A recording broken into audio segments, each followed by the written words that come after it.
मी काही वेळ असाच नजर चोरून तिच्याकडे बघत होतो. मामी खाली बसून मुलाला सँडल घालत होती. तेवढ्यात मामीने वर बघितले. तिने माझ्याकडे बघितले आणि तिला कळालं की माझी नजर कुठे आहे. पण मी लगेच नजर दुसरीकडे केली.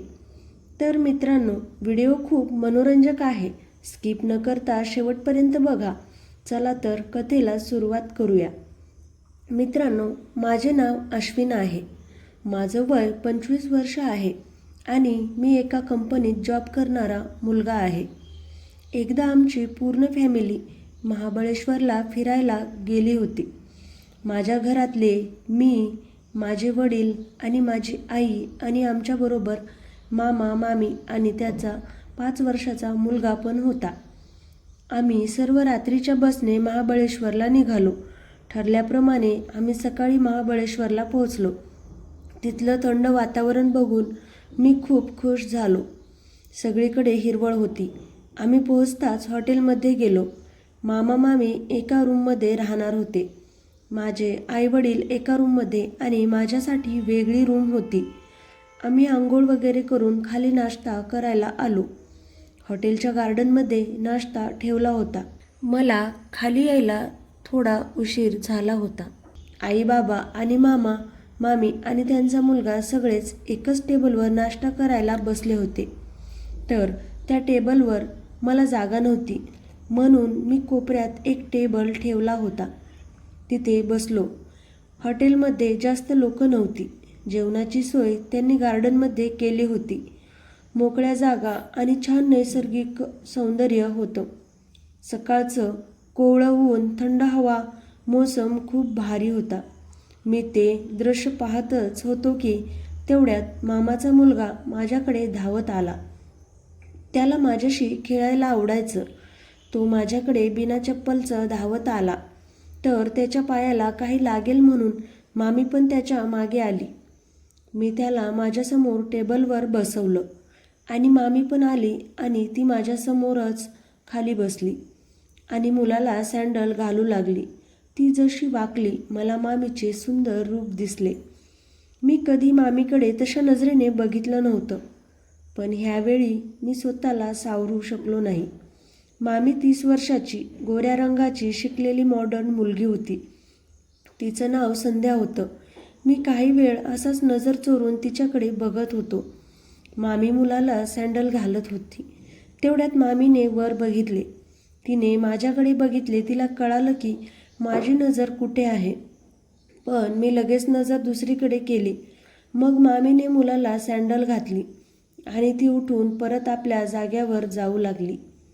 जाताना माझी नजर मामीवर होती. मामीने टॉप घातला होता आणि जीन्स घातली होती. तिला बघून माझं मन एक्साईट झालं होतं. आम्ही काही वेळात नाश्ता करून बाहेर फिरायला गेलो. काही वेळ जवळपास फिरलो. मग संध्याकाळी परत शॉपिंगला जवळच्या एका मार्केटमध्ये जायचं ठरवलं. माझे आई वडील म्हणाले, आम्ही हॉटेलमध्येच थांबतो, तुम्ही जाऊन या मार्केटला. ठरल्याप्रमाणे आम्ही संध्याकाळी गाडीने मार्केटला गेलो. त्या दिवशी रविवार होता. तर मार्केटमध्ये खूप गर्दी होती. सुट्टी असल्याने खूप लोक आले होते. आम्ही गाडी बाजूला लावली आणि वर मार्केटपर्यंत चालत जायला लागलो. एकीकडून लोक खाली येत होती आणि दुसरीकडून आम्ही वर जात होतो. हळूहळू वर जाण्यास निघालो. मामा गर्दीमध्ये पुढे मुलाला घेऊन चालत होते. मागे संध्या मामी चालत होती आणि तिच्या मागे मी चालत होतो. मी प्रयत्न करत होतो की मामीला माझा धक्का लागू नये. पण गर्दी एवढी होती की काही पावलं पुढे गेल्यानंतर मागून खूप लोक धक्का मारत पुढे येऊ लागले. त्या गर्दीमध्ये चालताना माझे धक्के लागत होते.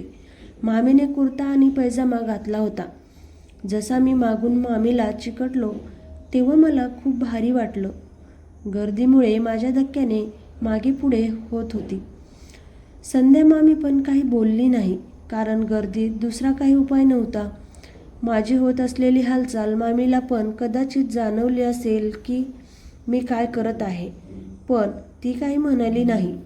चालताना माझा हात तिच्या हाताला लागत होता. शेवटी आम्ही पोहोचलो वरच्या मार्केटमध्ये आणि शॉपिंग करू लागलो. मामा पण शॉपिंगमध्ये गुंतले होते. तेवढ्यात मामा बोलले, मी मुलासाठी काहीतरी खायला घेतो, तुम्ही पुढे या. असं बोलून ते पुढे गेले. ते जाताच मामी एकदम आनंदात शॉपिंग करू लागली. माझ्या एकदम जवळ येऊन मला कधी कधी हाताला चिकटत होती, तर कधी तिचा स्पर्श मला करत होती. तिच्या चेहऱ्यावर एक कॉलेजमध्ये जाणाऱ्या मुलीसारखा आनंद दिसत होता. आम्ही एकदम जवळच्या मित्रमैत्रिणीप्रमाणे बोलत होतो. मी पण तिला शॉपिंग करायला मदत करू लागलो. त्यावेळी अचानक एक ड्रेस दाखवताना मी तिच्या खांद्यावर हात ठेवला. मामी काही बोलली नाही. मग मला वाटलं, आपल्याला आता मामीची पूर्ण परवानगी मिळाली आहे, आता काही घाबरायचं कारण नाही. आणि मी पण एकदम खुलून जवळ येऊ लागलो. रस्त्यावरची दुकाने पण लहान होती, तर आम्ही आत जाऊन एकदम जवळ चिकटून उभे राहत होतो. मी मागे उभा राहून संध्या मामीला खेटून उभा राहत होतो. मध्येच तिच्या कमरेवर हात ठेवून समोर ठेवलेले नेकलेस दाखवण्याचा बहाणा केला. मी तिच्याशी असा वागत होतो जणू मी तिचा नवराच आहे. मामीने मला एकदम वेडं केलं होतं. तेवढ्यात मामाचा फोन आला आणि आम्हाला जावं लागलं. आम्ही परत वरून खाली येऊ लागलो. त्या गर्दीमध्ये परत आधीप्रमाणे मामा पुढे चालत होते, मामी मागे आणि मी संध्या मामीच्या मागे होतो. खाली येताना गर्दी वाढली होती. सर्व एकदम खेटून चालत होते. मी परत मागून मामीला चिकटलो आणि मग मी काही न विचार करता मामीला मागून घट्ट पकडलं. मामी काही बोलली नाही.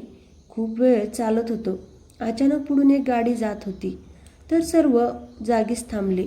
मी त्याचा फायदा उचलला आणि मामीला घट्ट मागून पकडून धरलं.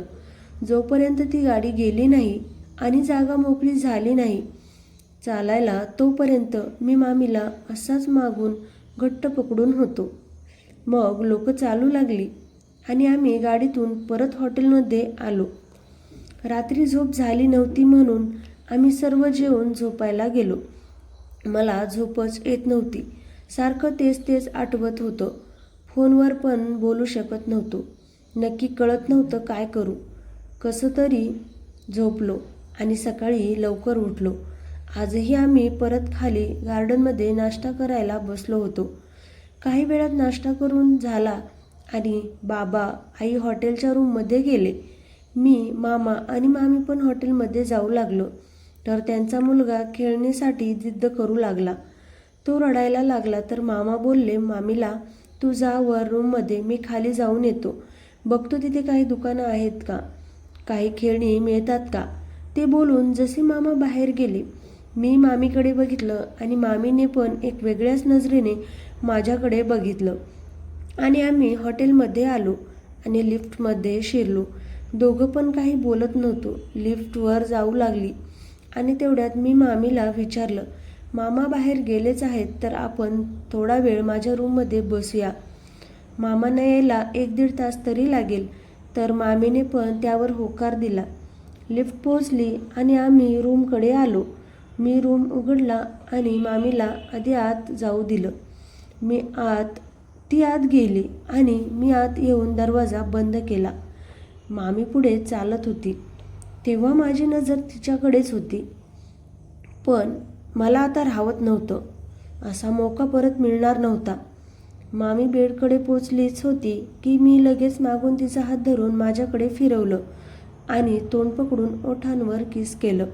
मामीने पण काही वेळाने प्रतिसाद देण्यास सुरुवात केली. आम्ही 10 मिनिटं लिप किस केली. मग मी वेळ न घालवता कार्यक्रम चालू केला. मामीला म्हणालो, मामी तू सकाळी खूप भारी आणि मादक दिसत होतीस.